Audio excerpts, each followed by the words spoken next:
ಅಂದು ಮುಂಜಾನೆಯಷ್ಟೊತ್ತಿಗೆ ಅಗಸ್ತ್ಯನ ಬಂಗ್ಲೆಗೆ ಮಗುವಿನೊಂದಿಗೆ ಬಲಕಾಲಿಟ್ಟು ಪ್ರವೇಶ ಮಾಡುವ ಸ್ವರ ಅಧಿಕೃತವಾಗಿ ಅಲ್ಲದಿದ್ದರೂ ನೀಲಾಂಬರಿಯವರ ಆಜ್ಞೆಯ ಮೇರೆಗೆ ಅಗಸ್ತ್ಯನ ಜೀವನಕ್ಕೆ ಎಂಟ್ರಿ ನೀಡಿದ್ದಳು.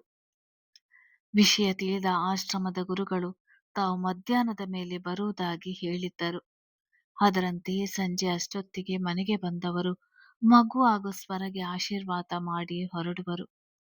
ನೀಲಾಂಬರಿ ಅವರ ಹೆಗಲ ಮೇಲೆ ಮಲಗಿದ್ದ ಮಗಳನ್ನು ಸ್ವರ ಎತ್ತಿಕೊಳ್ಳಲು ಹೋದಾಗ ಬೇಡವೆಂದ ನೀಲಾಂಬರಿಯವರು ತಮ್ಮ ಜೊತೆಯೇ ಮಗುವನ್ನು ಮಲಗಿಸಿಕೊಳ್ಳುವುದಾಗಿ ಹೇಳಿ ಸ್ವರಗೆ ಸೀರೆ ಬದಲಾಯಿಸಲು ಹೇಳಿದರು. ಒಲ್ಲದ ಮನಸ್ಸಿನಲ್ಲಿ ಸರಿ ಎಂದು ತಲೆ ಆಡಿಸಿದ ಸ್ವರ ತಾನು ಉಳಿದುಕೊಂಡಿರುವ ರೂಮಿಗೆ ಹೋಗಲು ಲಿಫ್ಟ್ ಒಳಗೆ ಹೋಗುವಳು.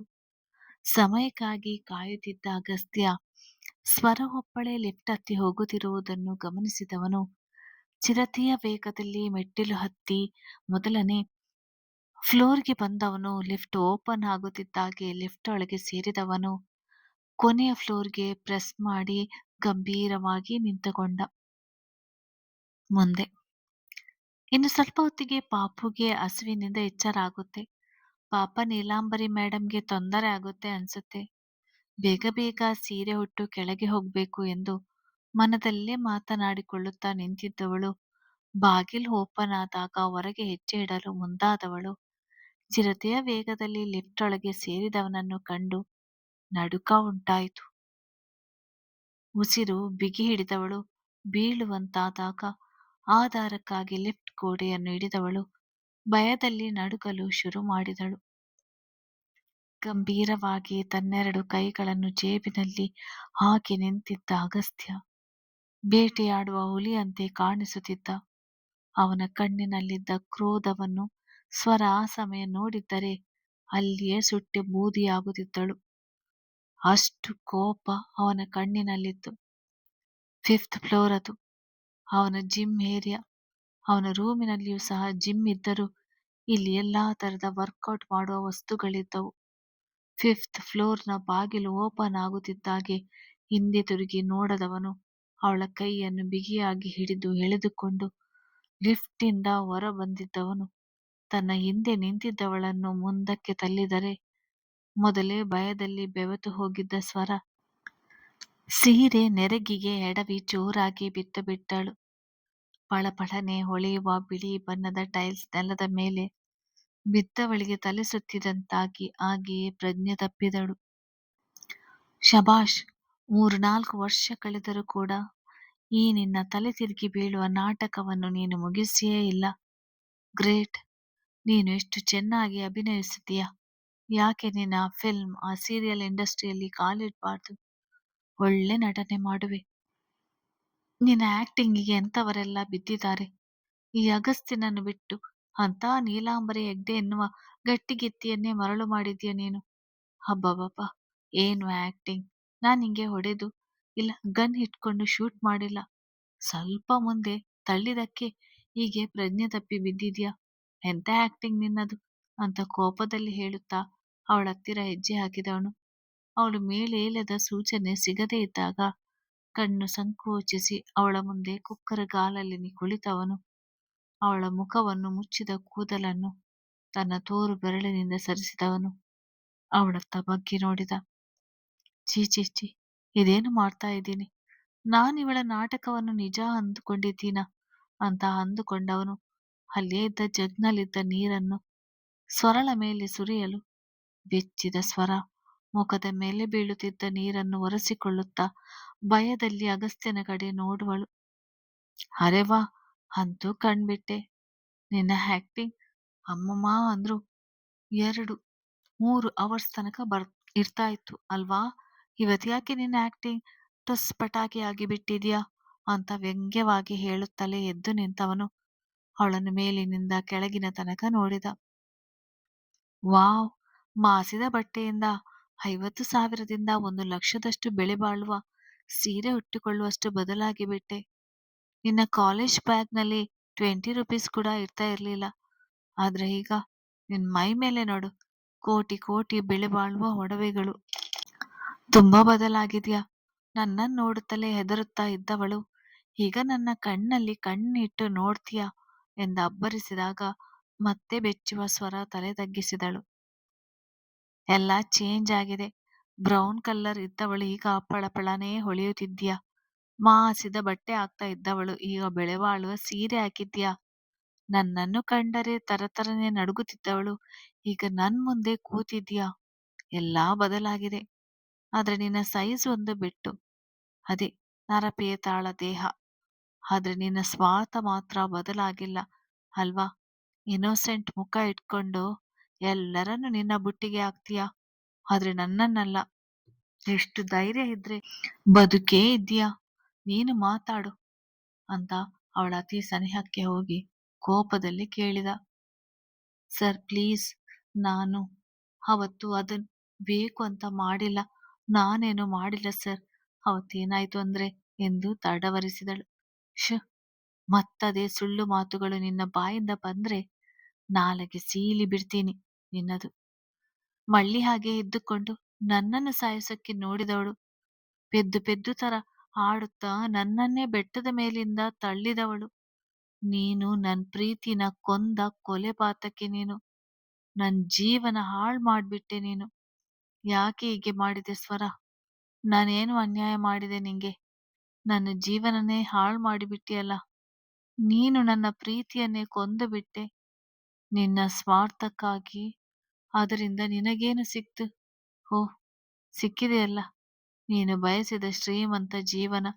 ನೋಡು, ನಿನ್ನ ಮೈ ಮೇಲಿರುವ ಒಡವೆಗಳು, ಸೀರೆ ಎಲ್ಲ ನೀನು ಬಯಸಿದಂತೆ ಸಿಕ್ಕಿದೆ ಅಂತ ಕೋಪದಲ್ಲಿ ಕಿರಿಚಾಡಿದವನು ಅವಳ ಮೈ ಮೇಲಿದ್ದ ಒಡವೆಗಳನ್ನೆಲ್ಲ ಕಿತ್ತು ಅವಳ ಹೆಗಲ ಮೇಲಿನಿಂದ ಸೆರಗನ್ನು ಕಿತ್ತು ಬಿಡುವನು ಕೋಪದಲ್ಲಿ.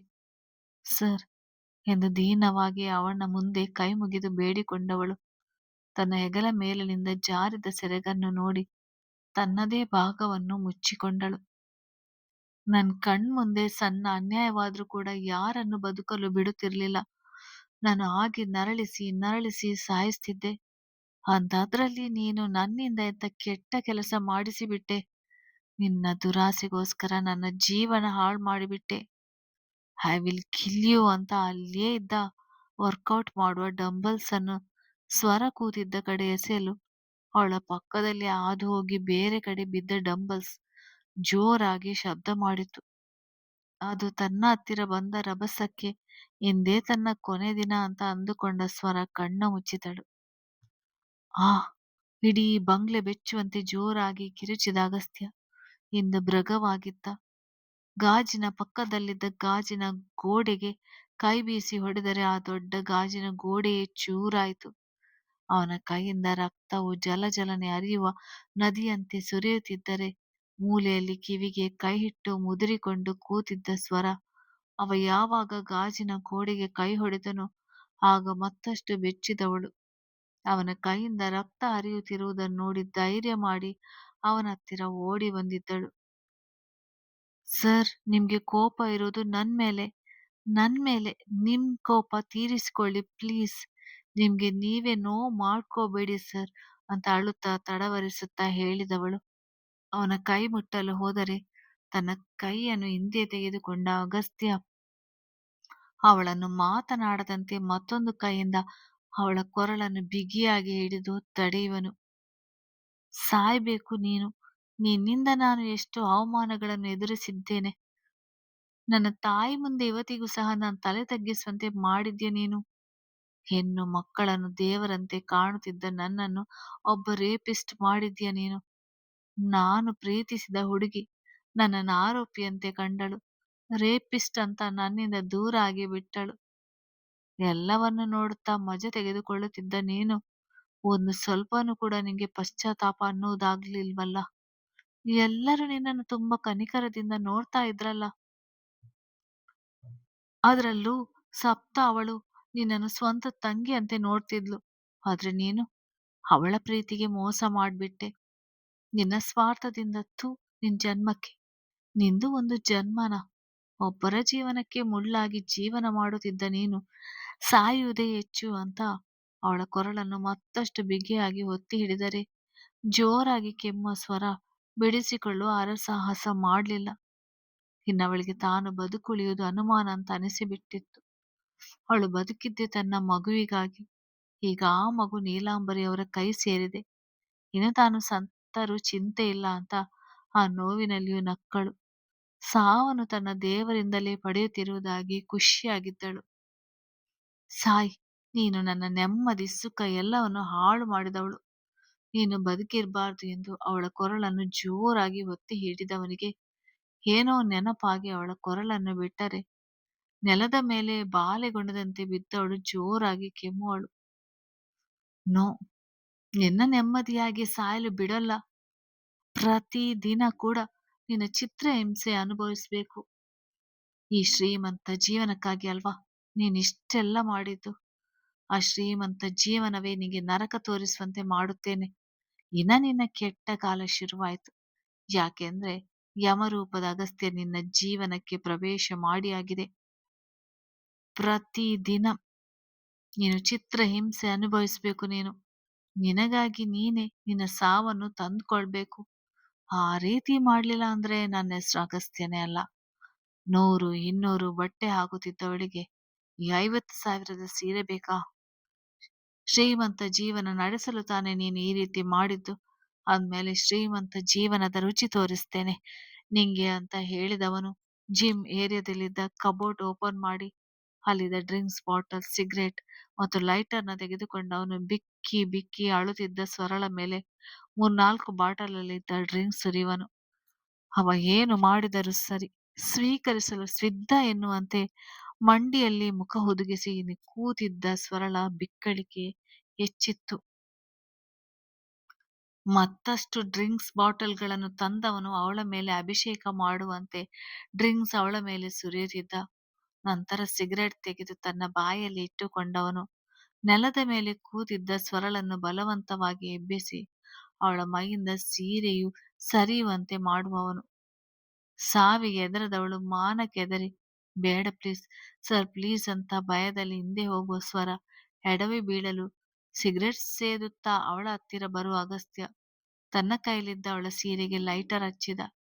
ದಗದಗನೆ ಹೊತ್ತಿದ್ದ ಬೆಂಕಿ ಅವಳ ಬೆಲೆಬಾಳುವ ಸೀರೆಯನ್ನು ಸುಟ್ಟು ಹಾಕಿತ್ತು. ಮೂಲೆಯಲ್ಲಿ ನಿಂತು ಬಿಕ್ಕಿ ಬಿಕ್ಕಿ ಅಳುತ್ತಿದ್ದ ಸ್ವರ ಅಗಸ್ತ್ಯ ಒತ್ತಿ ಹುರಿಯುತ್ತಿದ್ದ ಸೀರೆಯ ಮುಂದೆ ಕುಳಿತು ಚಳಿ ಕಾಯಿಸುವಂತೆ ಕೈ ಮುಂದೆ ಮಾಡಿದಾಗ ಅಲ್ಲಿಂದ ತಪ್ಪಿಸಿಕೊಂಡು ಲಿಫ್ಟ್ ಸೇರಿದವಳು ತಾನು ಉಳಿದುಕೊಂಡಿರುವ ರೂಮ್ಗೆ ಓಡಿ ಹೋಗಿದ್ದಳು. ಕತೆ ಮುಂದುವರಿಯುತ್ತದೆ.